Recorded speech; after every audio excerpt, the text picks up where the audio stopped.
Hi, everyone. My name is Yukabeth. And this is God is Everything podcast.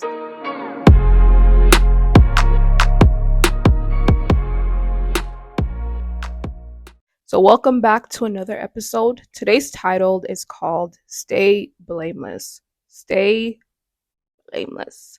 And this is actually based on Psalms chapter 37, verse 18. The Bible says, "The days of the blameless are known to the Lord, and their inheritance will endure forever." And in verse 9, the Bible says, "For evil men will be cut off, but those who hope in the Lord will inherit the land." So this passage is acknowledging people who are blameless, people who tend to take the higher road, people who don't really match people's energy. And I feel like when you're always the bigger person, sometimes it can be tiring. Like sometimes you just want to give people a piece of your mind, especially when people continuously keep disrespecting you, people keep trying to play with you. Sometimes we want to speak out of emotion. Sometimes we want to speak out of anger. But in this passage, we're reminded to remain blameless because at the end of the day, evil men will be cut off and those who hope in the Lord will inherit the land.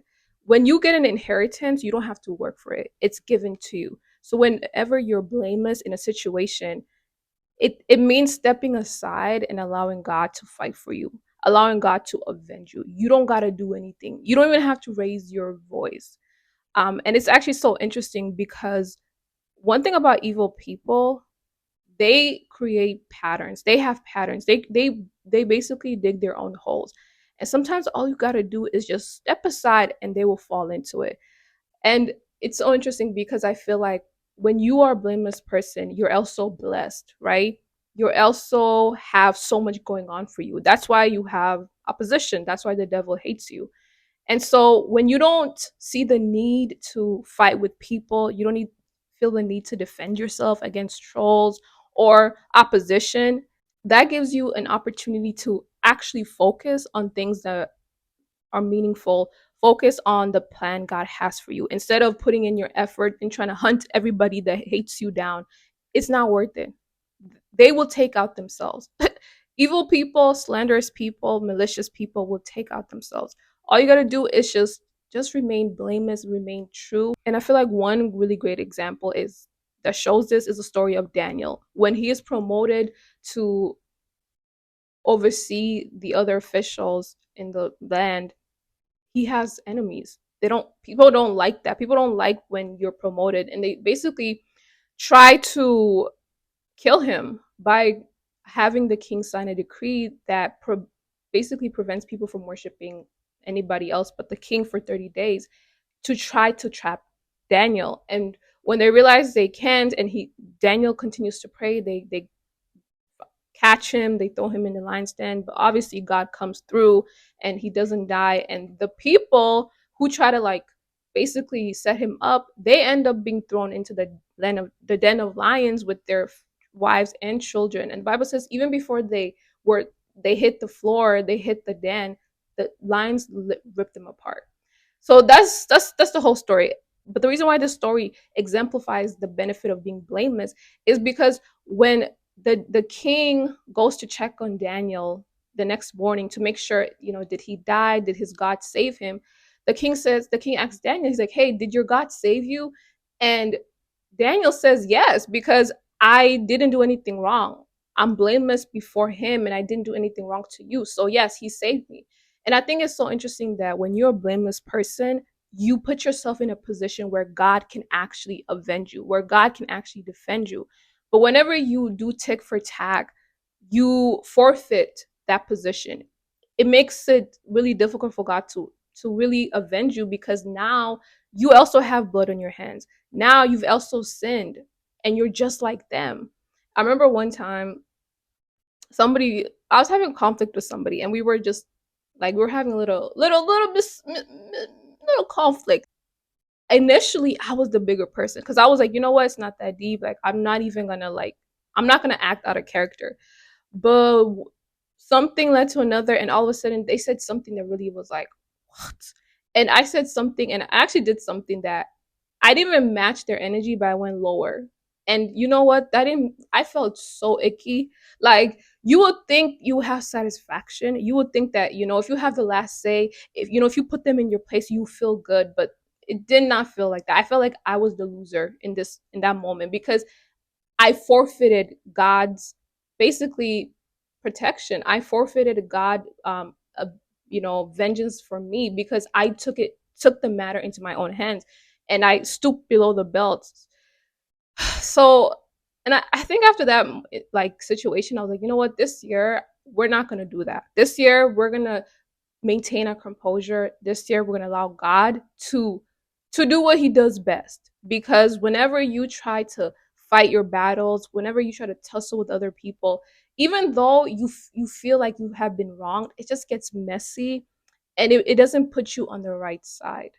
Like, when Daniel realized that, there was a decree against him and his God.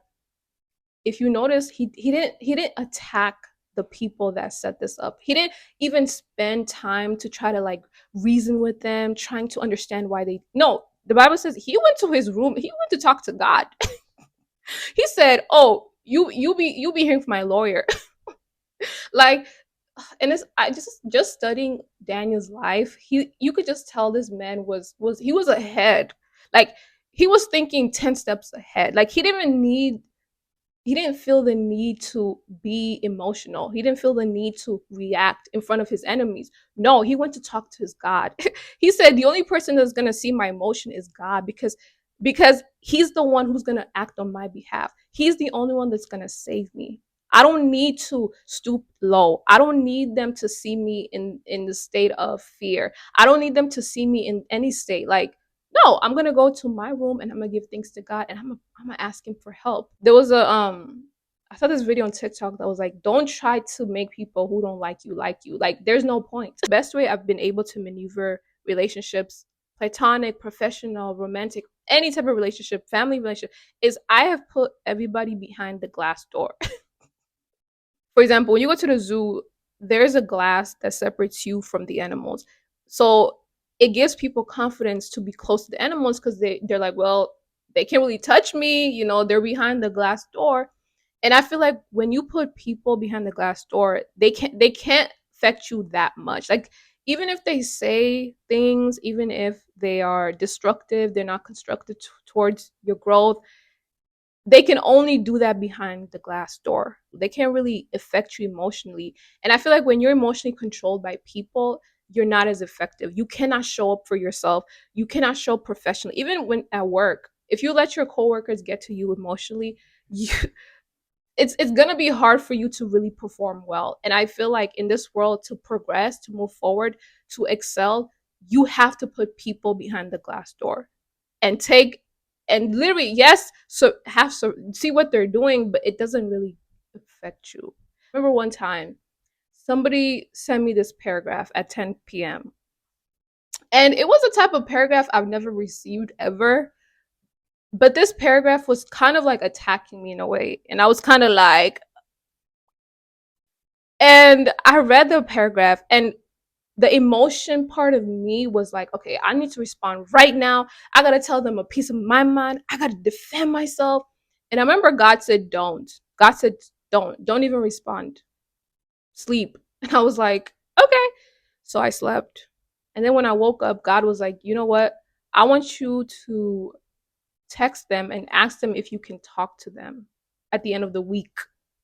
And at first I was kind of like, okay. So I texted the person. I was like, hey, can we actually talk about this, like via phone, instead of, like, texting at the end of the week? Because I think they texted me like the Sunday. So God was like, talk to them on Friday. And I was like, okay. And during the week, God was just, convicting me to just pray for this person, pray for me, pray for this whole situation.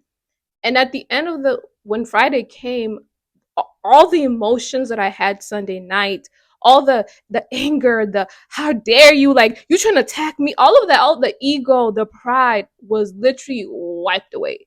And I was able to enter this conversation with peace. Like, and a conversation that could have been so destructive, a conversation that could have blown up, was actually very healthy and was very good for both of us, because we were able to actually just talk as adults, talk as, responsible people.